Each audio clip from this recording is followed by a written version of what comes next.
Hello students, welcome to online digital platform of IGSS online classes. Myself Shailendra Kumar Gupta. आज मैं आपके सामने रेखिक असमीकाओं में ही आगे की हम वीडियो डिस्कस करेंगे, आगे की क्लास डिस्कस करेंगे, जिसमें हम आपको ये बताएंगे कि इसके क्या क्या गुणधर्म होते हैं, क्या क्या इसकी प्रॉपर्टीज़ होती हैं, और हम कुछ सवालों को भी आज यहाँ हल करेंगे. तो पहले हम इसकी प्रॉपर्टीज़ डिस्कस करते हैं. आप ध्यान से सुनिएगा. मान लीजिए मैं आपको उदाहरण से समझाता हूँ. जैसे मैंने आपके सामने लिखा 6 और 3. अभी मैं कहूँ कि 6 और 3 में से कौन बड़ा है, आप कहेंगे 6 बड़ा है. तो जो बड़ा है उसकी तरफ आपको इसका असमीका का जो चिन्ह है उसका मुंह हम खोल देंगे. तो इसको क्या पढ़ते हैं, 6 बड़ा है 3 से. ठीक है. अब आप देखिएगा, यदि मैं आपसे कहूँ कि मैं इसमें दोनों तरफ 3 जोड़ देता हूँ, यहाँ भी 3 जोड़ देता हूँ और यहाँ भी 3 जोड़ देता हूँ, बताइए 6 में 3 जोड़ा तो क्या आया, 9 आया. 3 में 3 जोड़ा तो क्या आया, 6 आया. बोलो अब भी कौन सा निशान आएगा, यही निशान आएगा जो पूर्व में दिया गया था. ये किसका निशान होता है, ग्रेटर देन का. और अभी भी हमारे पास कौन सा निशान है, ग्रेटर देन. यानी 6 बड़ा है 3 से. यदि हमने दोनों तरफ 3 जोड़ा तो उत्तर आया 9 और 6, यानी 9 बड़ा है 6 से. यानी कहने का मतलब असमीका के चिन्ह में कोई परिवर्तन नहीं होता. तो यही हमारा पहला गुणधर्म है कि किसी असमीका के दोनों पक्षों में समान धनात्मक संख्या जोड़ने पर उसके चिन्ह पर कोई भी प्रभाव नहीं पड़ता है. अब देखिए मैं माइनस करके भी आपको दिखा देता हूँ. जैसे मेरे सामने उदाहरण है 6 और 3. अभी निशान हमारा कौन सा है, ग्रेटर देन का, कि 6 बड़ा है 3 से. अब देखिए इधर भी मैंने 3 घटा दिया, इधर भी मैंने 3 घटा दिया, तो उत्तर क्या आएगा, 6 में से 3 गया तो 3, 3 में से 3 गया तो 0. अभी भी क्या है, 3 बड़ा है 0 से. तो हम यहाँ एक नियम बना लेते हैं क्या, कि किसी असमीका के दोनों पक्षों में समान संख्या, धनात्मक संख्या भी आप कह सकते हैं, जोड़ने या घटाने पर चिन्ह पर कोई परिवर्तन नहीं होता है, कोई परिवर्तन नहीं होता है. ठीक है. अब इसी प्रकार अगर मैं आपको इनटू और डिवाइड करके दिखाऊं इसी उदाहरण को, देखिएगा नंबर 3 हम ले लेते हैं. हमारे सामने दिया है 6 बड़ा है किससे, 3 से.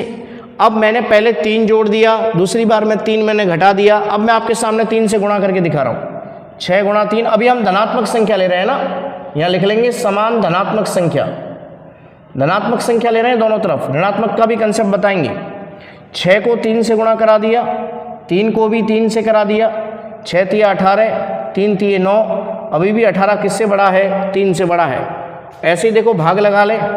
जैसे 6 बड़ा है 3 से, 6 में हमने 3 का भाग लगाया, दोनों पक्षों में समान का ही लगाएं, असमान का नहीं लगाएं. तो 6 में 3 का भाग लगाया 2 आ गया, 3 में 3 का भाग लगाया 1 आया. देखो अभी भी चिन्ह वही है, चिन्ह के मान पर कोई परिवर्तन नहीं हुआ है. यानी हम अगला नियम बना सकते हैं कि किसी असमीका के दोनों पक्षों में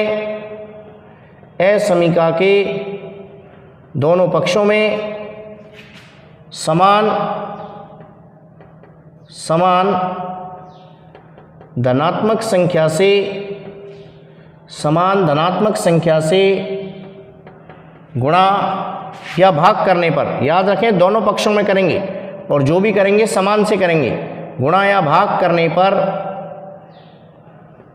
असमीका का चिन्ह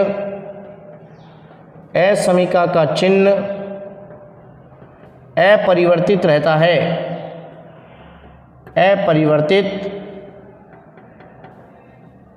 है, तो आपको छोटी छोटी बातें ध्यान रखनी है. मैं एक बार दोबारा रिपीट कर देता हूँ, बहुत इंपॉर्टेंट प्रॉपर्टीज होती हैं ये, कि किसी भी असमीका के दोनों पक्षों में, जैसे देखो मैंने समान धनात्मक संख्या जोड़ दी, दोनों तरफ 3 जोड़ दिया, समान धनात्मक संख्या घटा दी, जो भी करेंगे दोनों पक्षों में करेंगे, 3 घटा दिया, समान धनात्मक संख्या से गुणा करा दिया, समान धनात्मक संख्या से भाग लगा दिया। तो आप देख रहे हैं कि जो फाइनल आंसर मेरा आ रहा है इन ऑपरेशन को, संक्रियाओं को लगाने के बाद, तो आप देख सकते हैं कि असमिका के चिन्ह में कोई परिवर्तन नहीं हुआ है। यानी जो पूर्व में चिन्ह है बाद में भी वही है, जो पहले चिन्ह है बाद में भी वही है, जो पहले चिन्ह है बाद में भी वही है, जो पहले चिन्ह है बाद में भी वही है।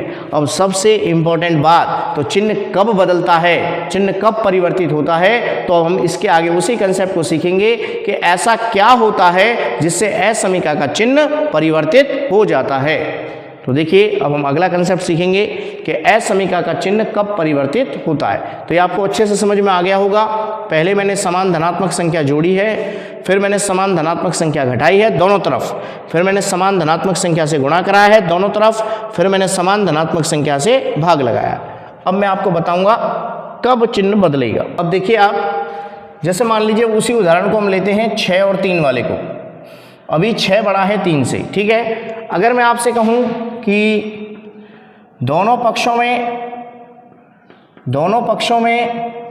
-1 से गुणा करवा दूं मैं, -1 से गुणा करने पर, तो आप देखिए जैसे ही हम माइनस से गुणा कराएंगे ये संख्या हो गई -6, ये संख्या हो गई -3। बहुत ढंग से समझना आप।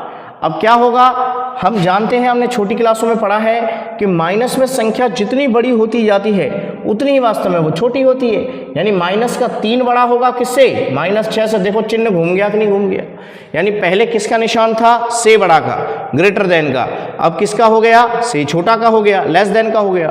तो आज के बाद आपको यही बात ध्यान रखनी है कि यदि हम -1 से या नेगेटिव साइन से, कैसे भी आप कह लें, -1 से या नेगेटिव साइन से गुणा करें या भाग लगाएं, गुणा करें या भाग लगाएं, एक ही बात होती है साहब, -1 से, तो चिन्ह परिवर्तित हो जाएगा, परिवर्तित हो जाएगा। और चिन्ह कैसे घूमेगा तो सुनिएगा, अगर ये निशान है तो उल्टा होके, मैंने देखो डबल तीर का निशान क्यों लगाया है कि ग्रेटर देन लेस देन में, लेस देन ग्रेटर देन में। और अगर मान लो पहले बराबर का निशान है तो बाद में भी बराबर का निशान आएगा। ये हो गया ग्रेटर देन इक्वल टू, ये हो गया लेस देन इक्वल टू और इक्वल टू, ठीक है। तो आपको क्या ध्यान रखना है कि जब भी किसी असमिका के दोनों पक्षों में -1 से गुणा करते हैं, बहुत ध्यान से सुनना, जो भी करेंगे वो दोनों पक्षों में करेंगे, एक के साथ व्यवहार नहीं करेंगे। वही समीकरण वाला नियम है जो हमने 10वीं में किया था कि -1 से यदि गुणा करा दें या किसी भी माइनस की संख्या से, नेगेटिव से किसी से भी गुणा करा लीजिए, तो अगर हमने नेगेटिव से गुणा कराया है दोनों पक्षों में तो असमिका का जो चिन्ह है वो बदल जाता है। क्यों बदलता है इसका कारण मैंने बता दिया। पहले 6 बड़ा था 3 से, -1 से गुणा करते हैं -6 हो गया। और ये चिन्ह आपका क्यों घूमा इसका कारण आप सुन लें, -3 हो गया। अब -3 बड़ा होता है -6 से, इसलिए चिन्ह पलट गया साहब। तो ये छोटी सी प्रॉपर्टी आप ध्यान रखेंगे। अब मैं आपके सामने कुछ बढ़िया सवाल आपको करवाने जा रहा हूँ, जिसको आप देखिए।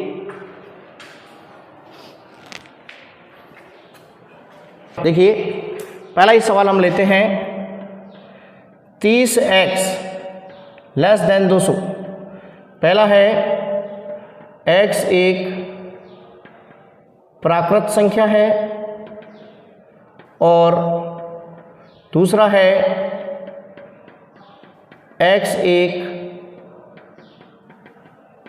पूर्णांक संख्या है, ठीक है। हमें इस अवस्था में इसको हल करना है, हल करें। ये मेरा प्रश्न है साहब। देखिए कैसे करेंगे, ध्यान से सुनना। जैसे हम बराबर के लिए सॉल्व करते हैं सब काम वही करना, पक्षांतरण हो सकता है, इधर की संख्या उधर जाएगी, वही चिन्ह बदल जाएगा, सब काम समान है।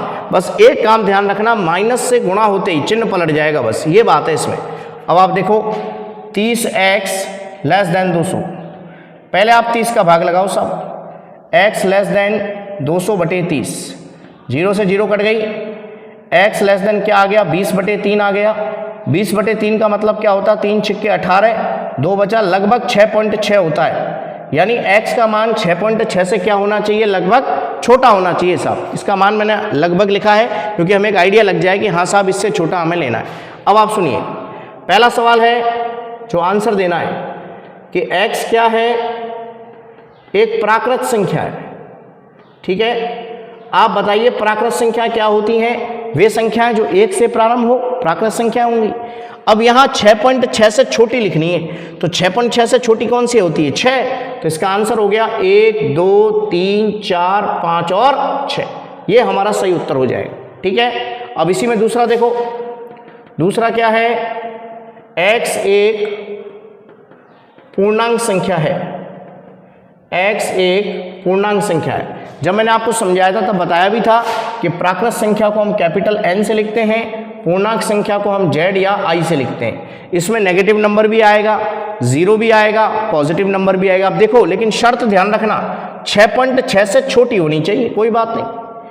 पहले माइनस से आएगा, इधर -3 -2 -1 0 1 2 3 4 5 और 6 से आगे नहीं जा सकते हम, क्योंकि कंडीशन उसने बता दी कि x का मान 6.6 से छोटा होना चाहिए और पूर्णांक है तो पीछे की तरफ आ जाएगा 0 -1। अब देखो यहाँ डॉट डॉट लगाएं, इसका मतलब है माइनस के अनंत की ओर अग्रसर है, यानी पीछे कहाँ तक जाएगा कोई लिमिट नहीं दी है, बस उसने ये कहा है कि x का मान 6.6 से क्या होना चाहिए? छोटा होना चाहिए।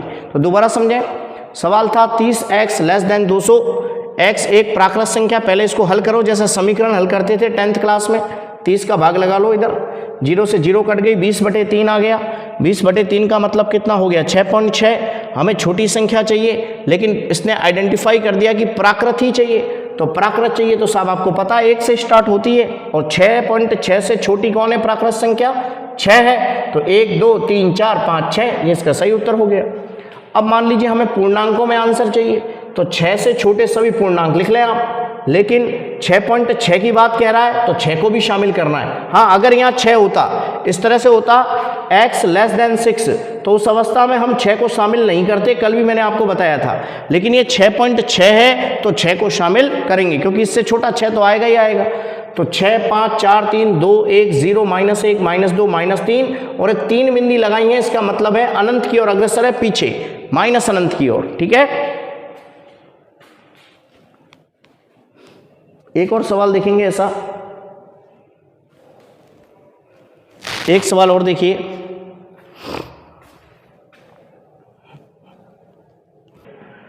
(5x - 3 < 3x + 1)। पहला है x एक पूर्णांक है, x एक पूर्णांक है, और दूसरा है x एक वास्तविक संख्या है। ठीक है, ये मेरा प्रश्न है सर। सुनिए कैसे हल करेंगे। सबसे पहले जैसे हम 10वीं कक्षा में समीकरण हल करते थे पक्षांतरण करके, वही काम करें। जो हमें सवाल दिया वो देखिए, 5x - 3 < 3x + 1 है। आप x वाले एक तरफ जमाइए, ये 3x इधर आएगा, 5x - 3x हो गया, और ये -3 उधर गया तो +3 हो गया, यानी 2x < 4, तो x < 4/2, तो क्या हो जाएगा? x < 2। दोबारा समझें क्या लिखा है मैंने, कि 5x - 3 < 3x + 1 लिखा हुआ है। 5x 3x को इधर लाओ, माइनस का हो गया, -3 उधर जाएगा, +3 हो जाएगा। जैसे आप 10वीं में पक्षांतरण करते थे, 5 में से 3 गया 2x, 1 और 3 हो गया 4, 2 का भाग लगा लें। चिन्ह पर जब तक कोई प्रभाव नहीं पड़ेगा, जब तक माइनस के चिन्ह से गुणा न हो जाए, इस बात का विशेष ध्यान दें, चिन्ह नहीं पलटना है। x < 2 हो गया। अब उत्तर लिखना सीखें साहब। पहला आंसर है x एक पूर्णांक है। अब हमसे उसने कह दिया 2 से छोटा लेना है और पूर्णांक लेना है, तो समुच्चय रूप में लिख लीजिए, -3 -2 -1, 0 और 1। ध्यान रखें 2 नहीं आएगा, 2 से छोटा बोला उसने। ठीक है, x < 2 है, बराबर का निशान नहीं है, 2 शामिल नहीं होगा साहब। दूसरा देखिए, दूसरा है x एक वास्तविक संख्या है, x एक वास्तविक संख्या। अब देखो वास्तविक संख्या में सब आ गए, दशमलव के मान, भिन्न के मान, सारे मान आ जाएंगे, परिमेय संख्या, अपरिमेय संख्या सब शामिल हो जाएंगे। तो इसके लिए फिर हम संख्या रेखा से उत्तर देते हैं, जो कल सिखाया था। माइनस का अनंत, प्लस का अनंत, बीच में 0 1, और यह है आपका 2। 2 से छोटा लेना है, पर 2 को शामिल नहीं करना, कल सिखा चुका हूं मैं, ओपन सर्कल। और छोटे मान हमेशा बाईं ओर मिलते हैं साहब। तो इसका सही उत्तर क्या होगा, x बिलोंग्स टू माइनस अनंत से 2, ये हमारा सही उत्तर हो जाएगा। दोबारा सुनिए, सवाल है हमारा 5x minus 3 less than 3x plus 1। पहले इसको जमाते हैं जैसे हम 10वीं में जमाते थे समीकरण के रूप में, x वाली एक तरफ, संख्या एक तरफ, 2x लेस देन 4, 2 का भाग लगाया, x less than 4/2, x less than 2 आ गया। अब हमें 2 से छोटी पूर्णांक संख्या चाहिए, तो 2 को शामिल मत करना क्योंकि बराबर का निशान नहीं है, तो 1 0 इस तरह से कम लिख लीजिए, अनंत तक जाएंगे, माइनस अनंत तक। इधर है आपका x एक वास्तविक संख्या है, वास्तविक है तो सभी संख्या आएंगी, संख्या रेखा पर बना लें, माइनस अनंत से 2 तक, दोनों पर छोटा कोष्टक, क्योंकि न तो हमने अनंत को शामिल किया है और न ही 2 को हमने शामिल किया है।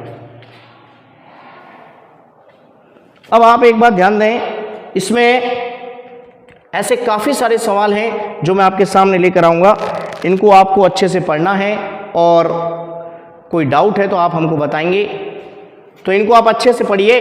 कोई डाउट हो तो प्लीज़ हमें कमेंट सेक्शन में बताएं। सुनने के लिए बहुत बहुत धन्यवाद। जय Hind, Vande Mataram, have a nice day.